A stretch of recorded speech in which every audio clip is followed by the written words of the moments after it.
Eh bien salut tout le monde, c'est AZK, bienvenue pour ce DeFi Actu du 23 janvier 2025, j'espère que vous allez bien. Pas mal de news pour aujourd'hui, et on commence par Ross Ulbricht, le fondateur de Silk Road, qui a été gracié par le président Trump. Alors c'était annoncé, il l'avait dit pendant sa campagne qu'il allait le libérer, il l'a fait. Donc c'est une bonne chose qu'il ait respecté sa parole, au moins sur ce détail, parce qu'on connaît quand même les politiques, mais on va pas s'attarder là-dessus. Ensuite, pour le personnage en lui-même, Ross Ulbricht, on aime, on n'aime pas. Ceux qui sont pour la liberté seront contents, ceux qui sont contre tout ce qui peut se passer sur le Darknet seront pas contents. Mais bon, c'était une des promesses de Trump, il a été gracié, voilà. Je rapporte juste la news. On a aussi le tribunal du Texas qui a officiellement ordonné d'annuler les sanctions contre Tornado Cash, et ça aussi, encore une fois, pour les partisans de la liberté, c'est plutôt une bonne chose, parce que Tornado Cash, certes, c'est un outil qui est quand même pas mal utilisé pour blanchir des Ethereum ou d'autres cryptos qui ont été volés sur des exchanges, sur des protocoles, mais il y a aussi à côté des gens qui s'en servent de manière plus ou moins légitime. Donc écoutez, de ce côté-là, je trouve que c'est pas une mauvaise chose, même si on a quand même eu le créateur de Tornado Cash qui avait été en prison, ou qui est encore en prison d'ailleurs, je vous avoue que j'ai pas suivi l'histoire en détail. On change complètement de registre, là on va passer un petit peu sur les ETF, j'ai vu deux news autour de ça. Donc on a tout d'abord Bitwise qui a déposé une demande pour un ETF sur Doge dans le Delaware, oh je sais pas comment on prononce, tant pis, peu importe. Bon, je sais juste que c'est l'État aux États-Unis, c'est un peu leur paradis fiscal, voilà, aux États-Unis, donc pourquoi pas, on verra bien. Honnêtement, c'est pas impossible que dans l'année, il y a un produit comme ça qui soit lancé, ça me choquerait pas, mais évidemment, ce qui serait le moins choquant, je pense, ce serait un ETF, ou même plusieurs ETF autour de Solana. Ça paraît assez évident, surtout depuis que Trump a lancé son meme coin, enfin, a lancé. Comme d'habitude, quand c'est Trump, il met son nom sur le produit, mais c'est pas lui qui est derrière son PC, c'est pas lui qui a codé le petit smart contract sur Solana. Non, c'est une équipe qui a fait ça pour lui il met juste son nom dessus. D'ailleurs, il y avait un extrait, il avait parlé pendant une interview, je sais pas exactement ce que c'était comme format, et il disait que il était au courant que le truc était lancé, mais qu'il savait pas ce que ça avait donné. Donc comme d'habitude, c'est un marketeur, il est fort pour vendre des trucs. Par contre, ce même coin est sur Solana, donc forcément, depuis que le même coin a été lancé, il y a un gros regain d'intérêt, gros regain, c'était déjà autour de 70-80% quand même de chance, mais là sur Polymarket on est à plus de 90% de chance pour que les ETF sur Solana soient approuvés en 2025, ça reste un marché de prédiction, donc c'est pas des sources officielles ou quoi que ce soit, c'est du pari, mais bon, sur certains paris, notamment les élections présidentielles américaines, c'est vrai que c'était plutôt intéressant de regarder ce qui se passait sur Polymarket. Alors là, sur les ETF Solana, il n'y a pas trop de volume, je vois 32 000 $, c'est pas énorme, mais j'ai été jeter un œil du côté du June de Polymarket, parce que j'entends dire que, voilà, depuis qu'il n'y a plus les élections présidentielles, c'est mort, il se passe plus rien sur Polymarket. Alors forcément, les volumes ont bien chuté, on était à 2,6 milliards en novembre 2024, là sur le mois de janvier 2025 on est à peu près à 1 milliard de dollars de volume, ce qui honnêtement est beaucoup. Si on compare par rapport au mois juste avant l'élection présidentielle, on a quand même le mois d'octobre aussi qui était très très fort, mais avant ça on était à 500 millions de dollars de volume, et plus on revient en arrière et plus on est sur des niveaux qui sont bas.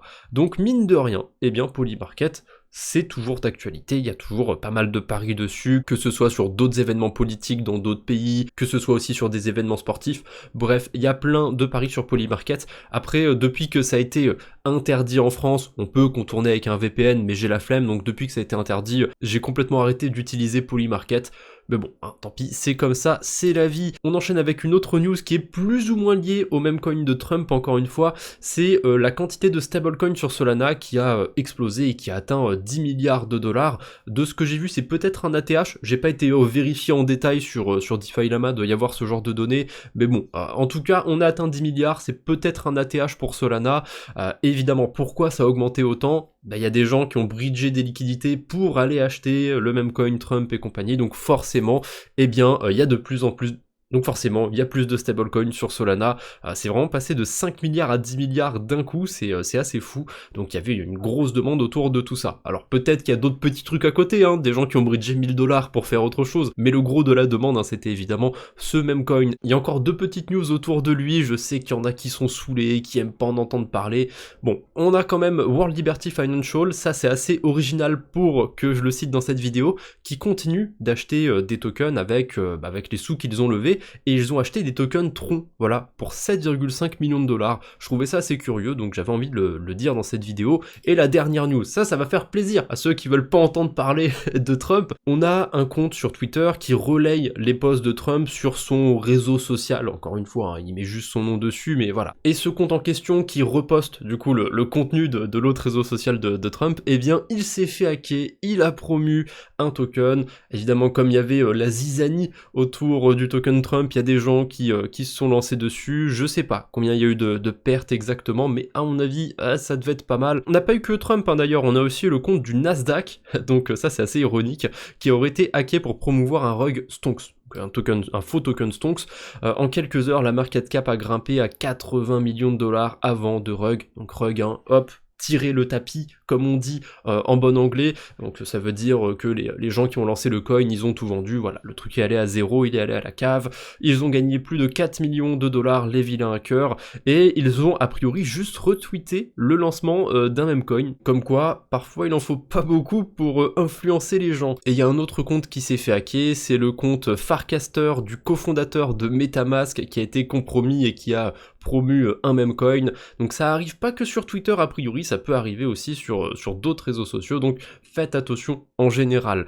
Et un dernier petit rappel de sécurité, c'est si jamais vous cherchez des protocoles directement sur Google, faites attention parce qu'il y a régulièrement des annonces sponsorisées qui vont vous rediriger vers des faux sites qui reprennent exactement la même gueule du site sur lequel vous voulez aller. Souvent quand on a une hype sur un protocole, ça va arriver, on l'a eu sur AAV, sur Hyperliquid, sur PancakeSwap à l'époque, même si ça revient de temps en temps, hein. Sur les gros protocoles comme AAV et compagnie, il y a assez souvent ce genre de problème.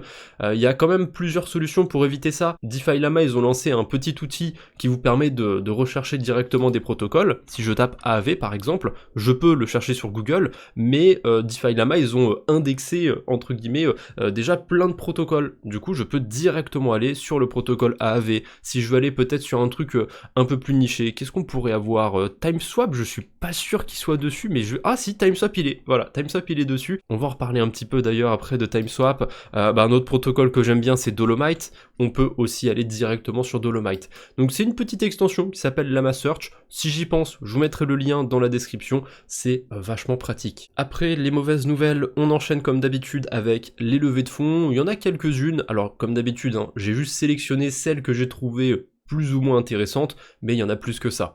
Donc, la première, c'est le projet Hamilton, une plateforme d'assets, donc d'assets, ça peut être un peu tout et n'importe quoi, de choses tokenisées par du Bitcoin. Pourquoi pas, ils ont levé 1,7 million de dollars. On a un projet ultra niché, c'est un assistant financier brésilien qui utilise de l'intelligence artificielle, c'est très précis. Donc si jamais il y a des Brésiliens parmi nous, eh bien sachez que bientôt vous pourrez demander à une petite IA des conseils financiers en portugais du coup. Je suppose que même si le Brésil c'est loin du Portugal, mais je pense que la base de la langue c'est à peu près la même, donc assez curieux, pourquoi pas.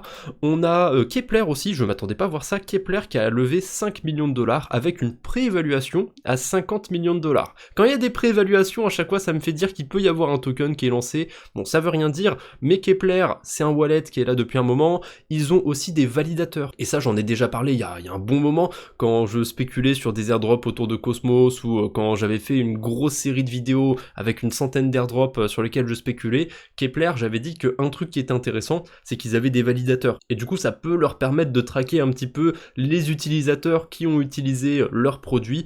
Bon, ça veut rien dire, je spécule juste, mais peut-être que pour ceux qui ont pas mal utilisé Kepler, on peut s'attendre à quelque chose, on verra bien. On a Sonex ensuite, une plateforme de DeFi sur la blockchain Sonium qui a levé 1 million de dollars. Bon, c'est pas énorme, j'ai été faire un petit tour du côté de Sonium il y a pas très longtemps, bon je vous spoil un petit peu, c'est pas hyper intéressant, rien de surprenant vu que c'est une blockchain qui s'est lancée il y a pas longtemps, donc écoutez, si on a des protocoles qui arrivent à lever des fonds, qui se lancent dessus, peut-être qu'on aura des trucs sympas. Et on termine par Korn, un layer 2 d'Ethereum, je le compare souvent à Blast, ça me fait vraiment penser à Blast mais à la sauce Bitcoin, donc on peut utiliser du BTC pour payer les frais de transaction, il y a pas mal de pools, il y a pas mal de BTC au cœur de cet écosystème. Et bien ils ont levé 8,3 millions lors d'une public sale, j'avais même pas fait attention d'ailleurs qu'ils avaient fait une public sale, et c'était avec une FDV de 150 millions de dollars, ce qui est pas mal, hein. Je sais pas ce que ça donne tokens du côté de Blast, je pense qu'ils sont à bien plus que ça, mais je crois qu'en termes de FDV, on est sur du mode à peu près, hein, ça doit être dans ces eaux-là. On enchaîne avec la Minute DeFi, quelques actualités qui ne méritent pas qu'on s'attarde dessus, mais qui sont quand même intéressantes. Je viens de parler de Korn, et bien ce réseau a été rajouté sur Rabi Wallet, donc pour ceux qui utilisent ce portefeuille, et bien vous pouvez aller faire des carabistouilles du côté de Korn, enfin on pouvait déjà le faire avant, mais là on a accès à tous les outils, hein. Si on a des approbations à révoquer, on peut traquer les tokens qu'on a sur cet écosystème, parce que depuis quelques temps on peut ajouter manuellement des blockchains sur Rabi Wallet, mais c'est quand même plus pratique que ce soit intégré directement par Rabi, parce que là on a accès à tous les outils, et surtout la simulation des transactions, et ça c'est quand même vachement pratique. On a le Solve BTC Babylon et le Solve BTC qui débarquent sur la blockchain Sonic, et notamment aussi sur Silo Labs. Donc Silo Labs c'est un protocole que j'aime bien aussi, mais ça me fait dire que pour ceux qui farment Sonic, faites attention, parce qu'il y a un système à points, ça m'a l'air quand même vachement linéaire. Si on a des protocoles comme Solve qui arrivent, ça veut dire qu'on risque d'avoir des baleines aussi qui arrivent avec leur liquidité plus ou moins fantôme, qui vont récupérer la majorité des points, et du coup peut-être la majorité des tokens. On verra comment ça se passera pour l'airdrop de Sonic, a priori il y aura quelque chose de ce côté-là. On a la V2 de Layer 0 qui est disponible maintenant sur Aptos. Bon, concrètement ça permet de bridger plus vite, avec potentiellement moins de frais, c'est une bonne nouvelle, et je crois que ce sera tout pour cette minute DeFi. On a l'USDT 0 qui débarque sur Velodrome, sur la blockchain Inc. Tether, ils ont lancé une nouvelle version de leur stablecoin, c'est pas une version stakée qui génère des intérêts, hein, malheureusement. L'USDT 0 c'est un USDT qui a le standard de Layer 0 et qui peut être du coup bridgé plus facilement. Pour l'instant, ils sont que sur Inc, mais ils vont pas tarder à arriver sur d'autres écosystèmes. C'est aussi prévu que ça arrive sur Berachain. Donc j'ai l'impression, je l'avais dit déjà dans le dernier DeFi Actu, que Tether essaye de conquérir un petit peu la DeFi. Et je m'étais trompé, j'avais encore un petit truc pour cette minute DeFi, c'est autour du token TimeSwap. Si vous avez farmé du côté de TimeSwap, normalement vous avez reçu directement vos tokens sur Hyperliquid. On peut encore farmer des tokens Time, je sais pas quand est-ce qu'ils seront distribués. TimeSwap, ils sont très flous sur les distributions des tokens. Quand il y a des rewards bonus par exemple à distribuer, ils attendent toujours 1 mois, 2 mois avant de les distribuer. Enfin, c'est un peu chiant, mais bon, ils ont toujours fait comme ça, donc il n'y a pas trop de surprises quand on est habitué. En tout cas, le lancement du token plutôt décevant, autour des 1 centime, donc un chouïa en dessous du prix de la pré-sale de TimeSwap, donc je pense qu'on peut l'affirmer, hein, le lancement de TimeSwap est plutôt décevant. On enchaîne avec un mini point airdrop. J'aurais tout intérêt à séparer ces news et à faire une deuxième vidéo pour faire plus de vues, plus de moula. J'ai la flemme, j'ai pas envie de m'embêter à faire 2 vidéos aujourd'hui, donc tant pis, je fous tout dans le DeFi Actu. On a tout d'abord l'airdrop de Jupiter qui est lancé, n'hésitez pas à aller réclamer vos tokens Jupiter. Si vous n'avez pas vérifié, il y a pas longtemps on a eu le checker. Dans le doute, allez quand même sur le site, allez voir si vous êtes éligible. Si vous avez utilisé Jupiter au cours de l'année, fallait pas faire énormément de volume, hein. Vous attendez pas non plus à un énorme airdrop, mais bon, vous avez peut-être une vingtaine, une quarantaine, une cinquantaine de tokens à récupérer. Je sais que j'ai pas fait grand chose sur le portefeuille de la chaîne YouTube, mais j'ai quand même 25 tokens à récupérer. C'est pas énorme, mais c'est toujours ça de prix. On a du côté de Swell aussi un airdrop. Il me semble que ça se jouait de 2 façons. Ça se jouait d'une part sur leur blockchain, si on bridgeait des liquidités là-bas, et sur le mainnet, hein, sur Ethereum, si on accumulait des points autour de leur token de staking, liquid restaking, je sais plus comment on doit qualifier tout ça maintenant, ça va dans tous les sens, ce type de projet. On a aussi l'airdrop de Lista. Lista, c'est un protocole sur la Binance Smart Chain qui fait du liquid staking et qui fait aussi un stablecoin. Si ça vous parle pas, si vous l'avez pas utilisé, vous serez pas éligible, hein, sans surprise. Je vous mets le lien quand même dans la description au cas où. Et un petit détail autour de tout ça, le compte qu'il a partagé, Airdrop Adventure, juste en dessous, il nous dit que c'est un petit airdrop, mais le but principal c'était l'airdrop d'Asterus. Ça me disait quelque chose Asterus, je me souviens maintenant, c'est le fameux hub DeFi dont j'avais parlé plusieurs fois dans les levées de fonds, parce qu'ils ont levé des sous et ils sont backés par Binance Labs.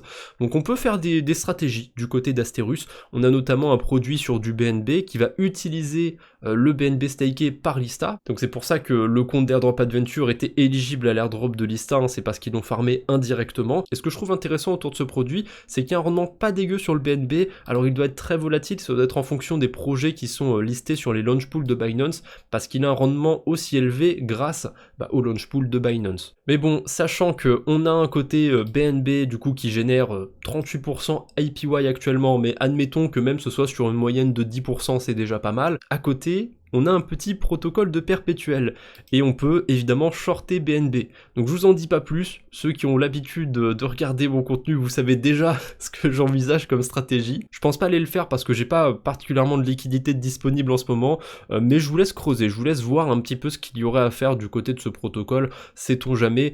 On a aussi un produit sur un stablecoin, le AS-USDF, alors il y a un rendement qui est pas foufou, mais ça génère des points en plus pour le protocole Asterus.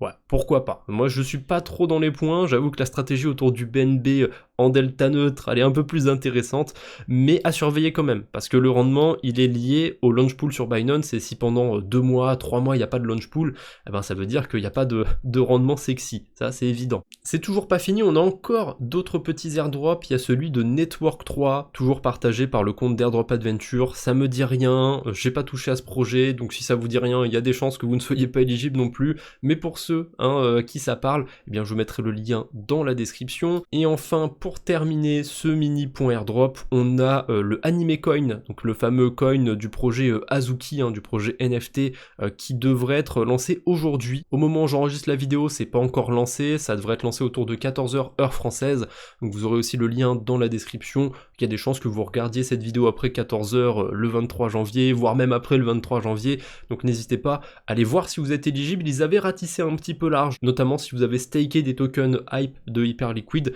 Il y a d'autres communautés aussi, si vous êtes pas mal actif sur Arbitrum ou peut-être d'autres communautés, allez voir si vous êtes éligible. Au pire, vous allez perdre quelques secondes pour voir que vous n'êtes pas éligible, c'est pas très grave. J'aurais éventuellement pu caler ça dans le mini point airdrop, mais j'ai envie de m'attarder vite fait dessus.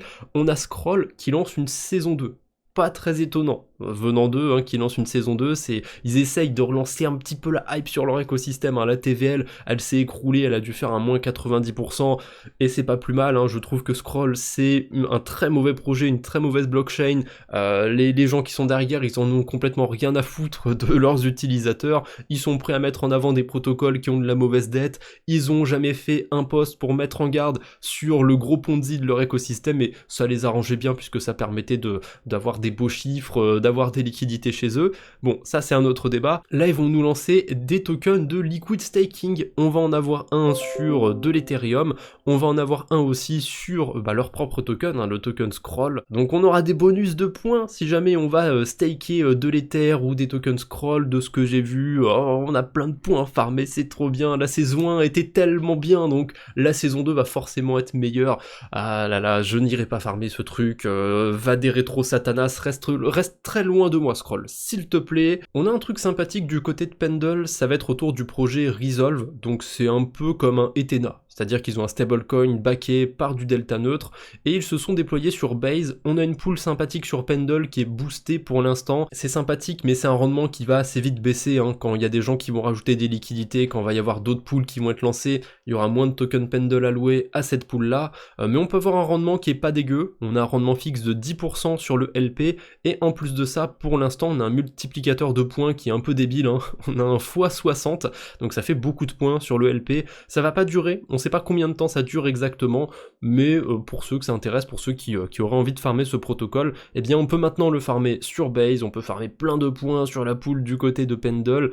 Attention quand même, on s'expose à un protocole de DeFi, il peut y avoir des risques, je vous laisse faire vos recherches sur le collatéral, sur comment fonctionne le protocole. Pour terminer, le petit mème du jour qui nous provient du gouvernement américain, ça y est, le département de l'efficience gouvernementale, le DOGE, le Doge est enfin lancé. Par contre, au début, on avait l'image du Dogecoin, elle a disparu. En tout cas, je l'ai pas. Moi, quand je vais sur le site, à quoi ça sert ce département? J'en ai aucune idée. Mais c'est quand même assez fou de se dire que on a un département officiel des États-Unis qui utilise l'image d'une chienne japonaise qui a fait fureur sur Internet il y a quelques temps et qui a abouti aussi à une blague qui s'appelle le Dogecoin, qui est un fork de Bitcoin avec le seul intérêt d'être une blague. Du coup, je trouve ça complètement fou que ça en soit arrivé là.